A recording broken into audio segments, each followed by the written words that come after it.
I agree. It's being done out in the open. It's being done in the light of day. We're not doing it at the 11th hour here or as we're on our way up to the Capitol to see the next president being sworn in. And I might add, I don't think there's any doubt who's actually signing these pardons. You're not running against Trump. Just give a pardon to everybody.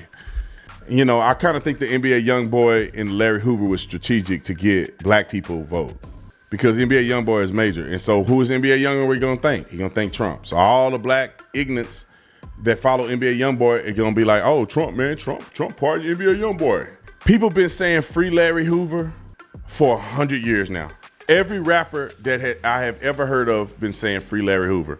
So now all the rap community and all Jay-Z and everybody else that got songs out here saying free Larry Hoover, who freed Larry Hoover? None of your Democrat people.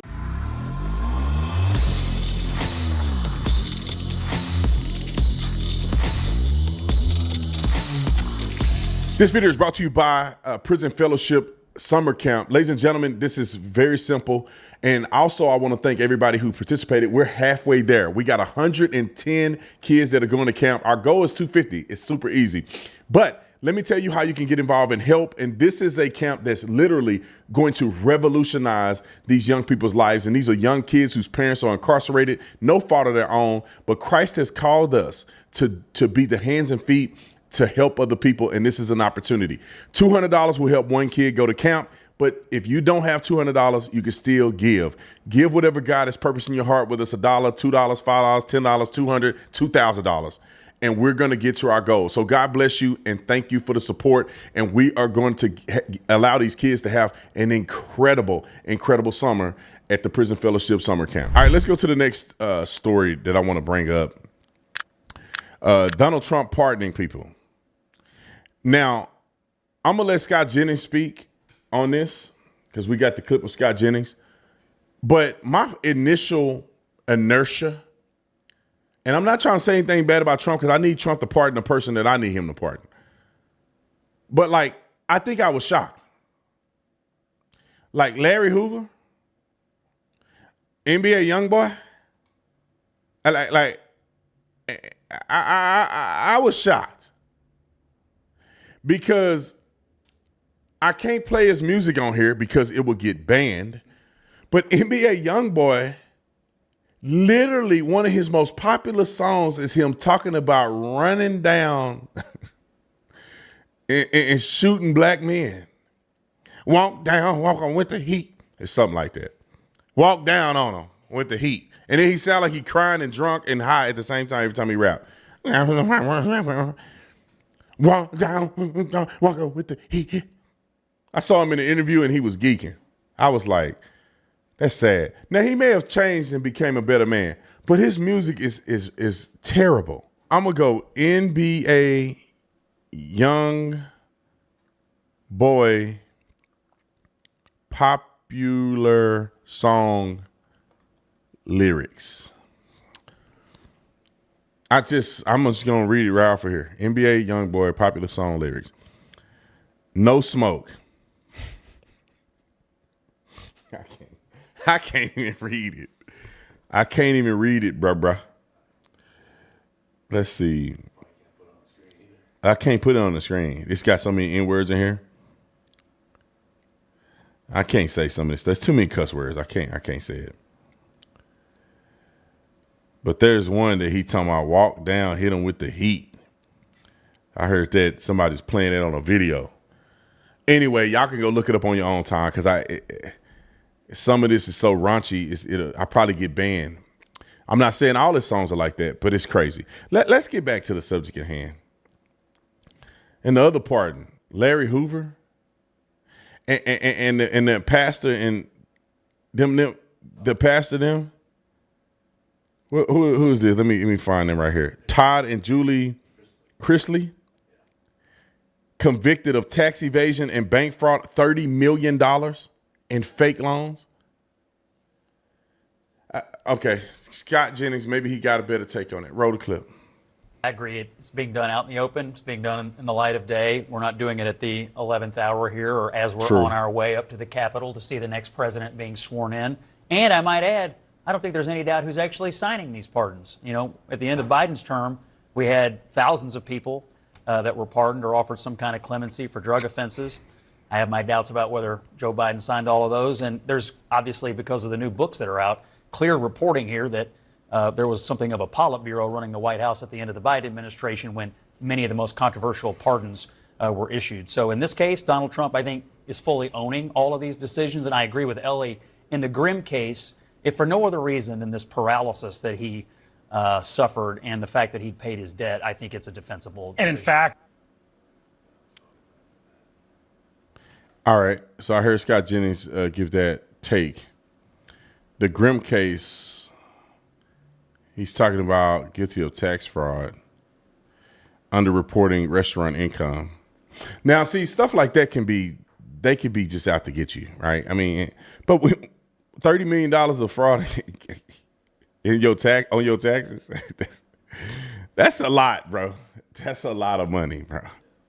I don't think the government out to get you when you were found guilty of doing that.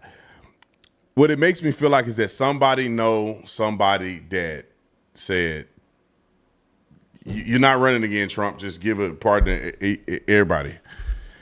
You know, I kind of think the NBA YoungBoy and Larry Hoover was strategic to get black people vote.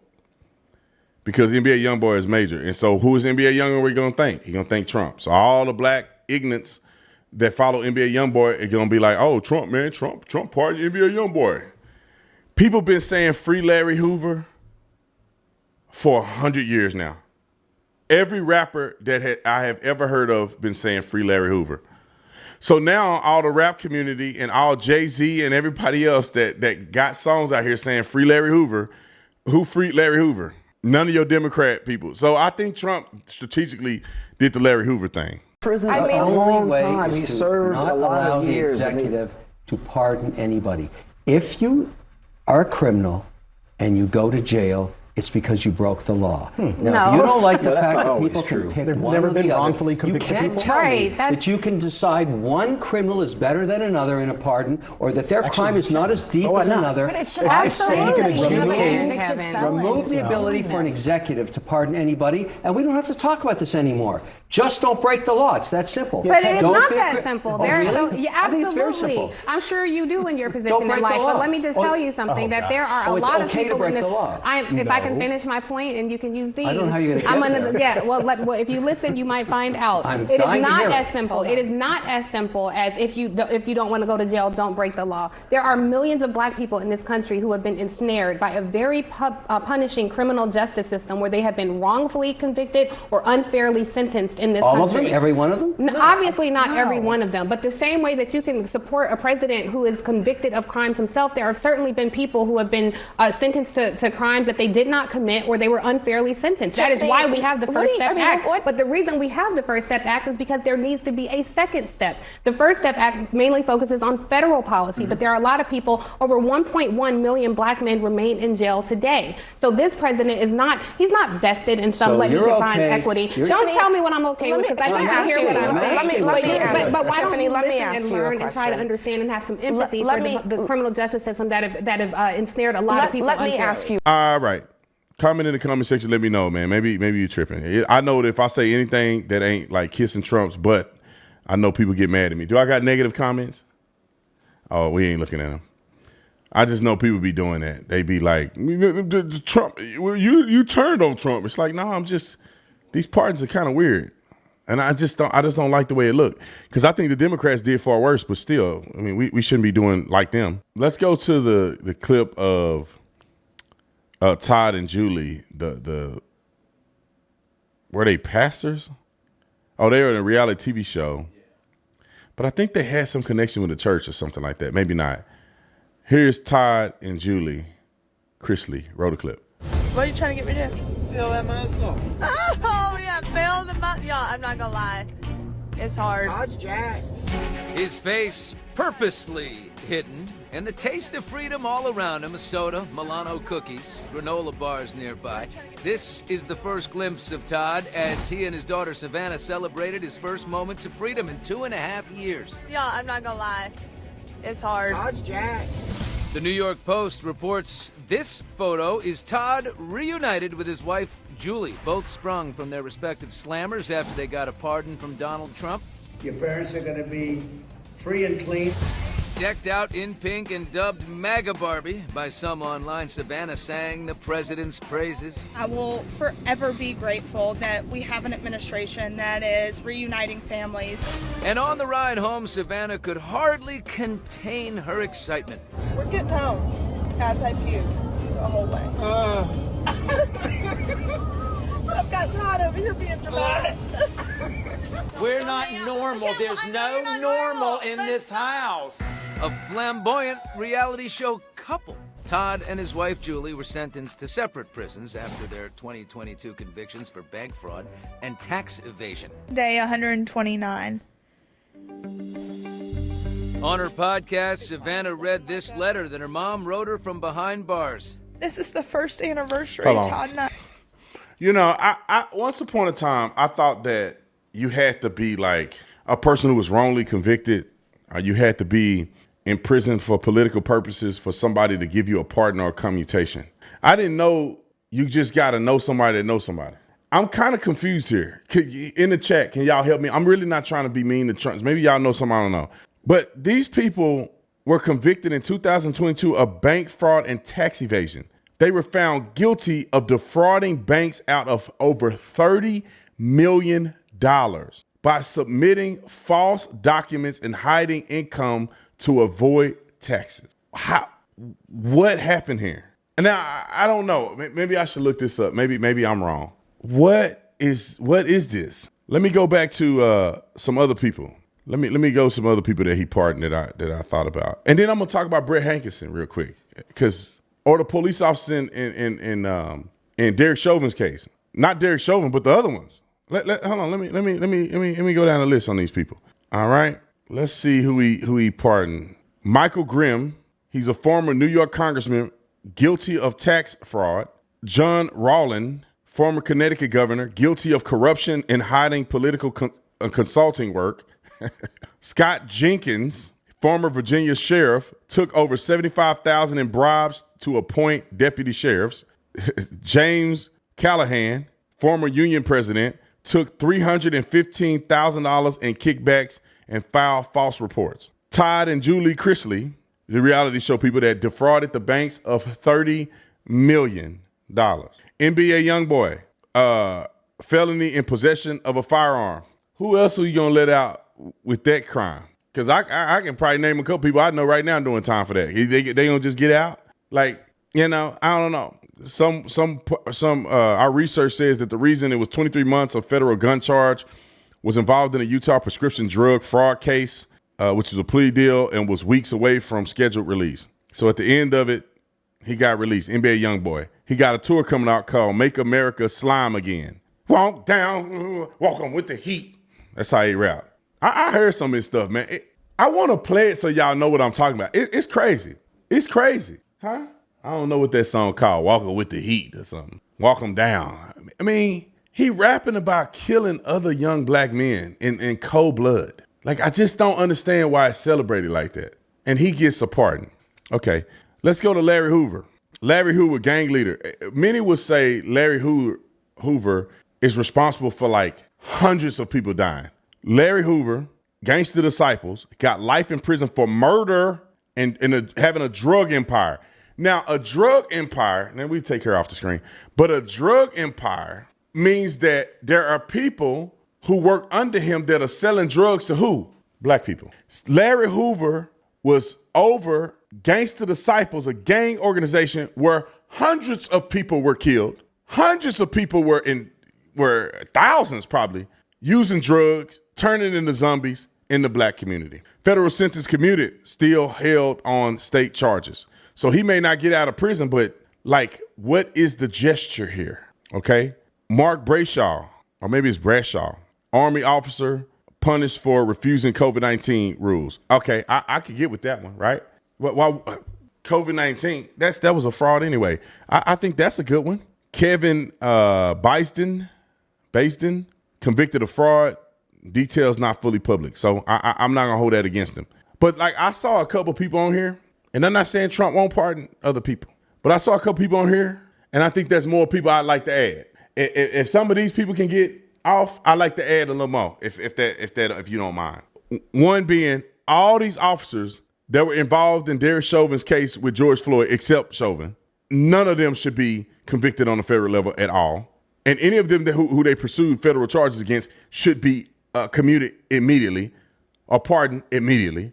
Brett Hankison from the Breonna Taylor case. I don't know if you guys know or remember who he is. I made a video about it. But Brett, after Breonna Taylor's boyfriend shot Sergeant Mattingly in the leg, it could have killed him. He almost died. He falls down in the doorway.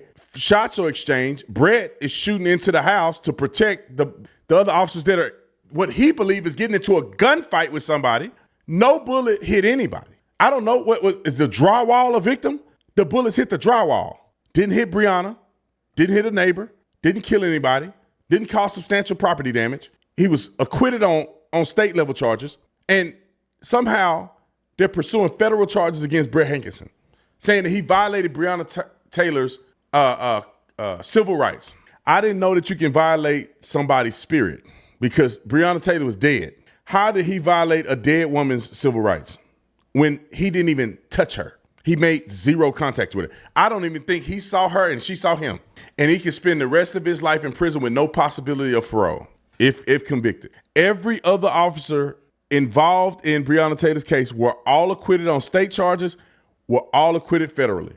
The ones that were right there. There was a couple idiots that falsified some documents on a search warrant, which they had probable cause to do it. They added some extra stuff on there. I hope they burn in hell.